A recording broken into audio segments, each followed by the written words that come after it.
CPIM V4 സഖ്യം ഭരിക്കുന്ന പട്ടാമ്പി നഗരസഭാ ഭരണത്തിനെതിരെ UDF കൊണ്ടുവന്ന അവിശ്വാസം പരാജയപ്പെട്ടു. ക്വാറം തികയാത്തതിനാൽ അവിശ്വാസം തള്ളിപ്പോവുകയായിരുന്നു. 28-അംഗ കൗൺസിലിൽ 13 പേർ മാത്രമാണ് എത്തിയത്. 14 അംഗങ്ങളുണ്ടെങ്കിലേ പ്രമേയം ചർച്ചയ്ക്കെടുക്കുകയുള്ളൂ. വിവരങ്ങളുമായി സച്ചിൻ വള്ളിക്കാട് പാലക്കാട് നിന്ന് ചേരുകയാണ്. സച്ചിൻ, പാലക്കാട് പട്ടാമ്പിയിലാണ് സംഭവം ഉണ്ടായിരിക്കുന്നത്. CPIM V4 സഖ്യം പട്ടാമ്പി നഗരസഭാ ഭരണത്തിൽ തുടരും. UDFന്റെ അവിശ്വാസം തള്ളിപ്പോയിരിക്കുന്നു. വിവരങ്ങൾ എങ്ങനെ? അഞ്ജന, പട്ടാമ്പി നഗരസഭാ ഭരണസമിതിക്കെതിരെ UDF ഇന്ന് രാവിലെയായിരുന്നു അവിശ്വാസ പ്രമേയം കൊണ്ടുവന്നത്. എന്നാൽ പട്ടാമ്പി നഗരസഭയിൽ ഇത് പരാജയപ്പെടുന്ന ഒരു കാഴ്ചയാണ് കാണാൻ വേണ്ടി സാധിച്ചത്. കാരണം CPM അതുപോലെ തന്നെ V4 സഖ്യമാണ് പട്ടാമ്പി നഗരസഭയിൽ ഭരിക്കുന്നത്. 28-അംഗ കൗൺസിലിൽ 13 പേര് മാത്രമാണ് ഇന്നത്തെ അവിശ്വാസ പ്രമേയത്തിന് ചേർന്ന യോഗത്തിന് എത്തിയത്.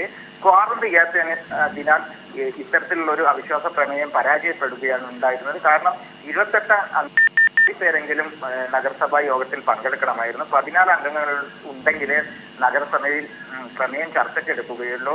നിലവിൽ CPM-ഉം V4 സഖ്യവും അടക്കം 16 പേര് ആണ് ഇടതുപക്ഷത്ത് ഉള്ളത്. BJP-യുടെ ഒരു ആളും അതുപോലെ തന്നെ കോൺഗ്രസിന് 11 പേരുമാണ് നിലവിൽ ഭരണസമിതിയിൽ ഉള്ളത്.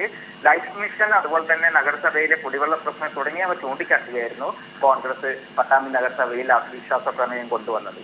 അഞ്ജന, ശരി, എന്തായാലും പട്ടാമ്പി നഗരസഭയിൽ കൊണ്ടുവന്ന അനാവശ്യ അവിശ്വാസ പ്രമേയം തള്ളിപ്പോയിരിക്കുന്നു. പട്ടാമ്പി നഗരസഭാ ഭരണം CPIM V4 സഖ്യം തുടരും എന്നാണ് മനസ്സിലാക്കുന്നത്. വിവരങ്ങളാണ് സച്ചിൻ വള്ളിക്കാട് നൽകിയത്.